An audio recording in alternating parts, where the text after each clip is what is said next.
Oh, hey there. So now we're in James chapter 4. And this first part says, submit yourselves to God. What causes fights and quarrels among you? Let's find out. Don't they come from your desires that battle within you? Yes. You desire but do not have, so you kill. You covet but you cannot get what you want, so you quarrel and fight. You do not have because you do not ask God. When you ask, you do not receive because you ask with wrong motives, that you may spend what you get on your pleasures. You adulterous people, don't you know that friendship with the world means enmity with God? That means you're God's enemy. Therefore, anyone who chooses to be a friend of the world becomes an enemy of God.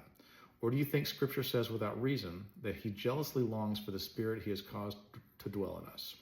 But he gives us more grace. That is why Scripture says, God opposes the proud, but shows favor to the humble. This is important. God opposes the proud, but shows favor to the humble. We're going to go on here, but submit yourselves then to God. Resist the devil, and he will flee from you. Resist the devil, and he will flee from you. Come near to God, and he will come near to you. Wash your hands, you sinners, and purify your hearts, you double-minded. Grieve, mourn, and wail. Change your laughter to mourning and your joy to gloom. Humble yourselves before the Lord, and he will what? He will lift you up. Brothers and sisters, do not slander one another. Anyone who speaks against a brother or sister or judges them speaks against the law and judges it. When you judge the law, you are not keeping it, but sitting in judgment on it. There's only one lawgiver and judge, the one who is able to save and destroy. But you, who are you to judge your neighbor? That's very rich stuff. What causes fights and quarrels among you? Don't they come from your desires that battle within you? You desire but do not have, so you kill. You covet but you cannot get what you want, so you quarrel and fight. You do not have because you do not ask God. When you ask, you do not receive because you ask with wrong motives, that you may spend what you get on your pleasures.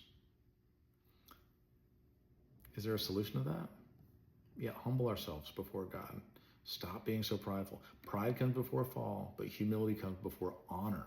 Before honor. Not just before like, it's going to get a little bit better, but before God honoring you, going, see this person? Everybody gather around. See that person right there? I want to honor them because of what they did, because they humbled themselves. And you think about this, Jesus humbled himself.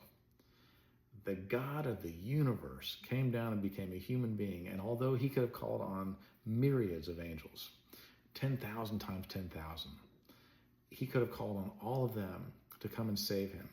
He suffered through humiliation, being spit on, being beaten, being flogged, crown of thorns put on his head and crucified, and mocked by people who had no business doing it.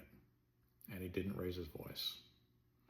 He humbled himself. And if you think, well, I can't humble myself when my barista doesn't get my coffee right, I'm like,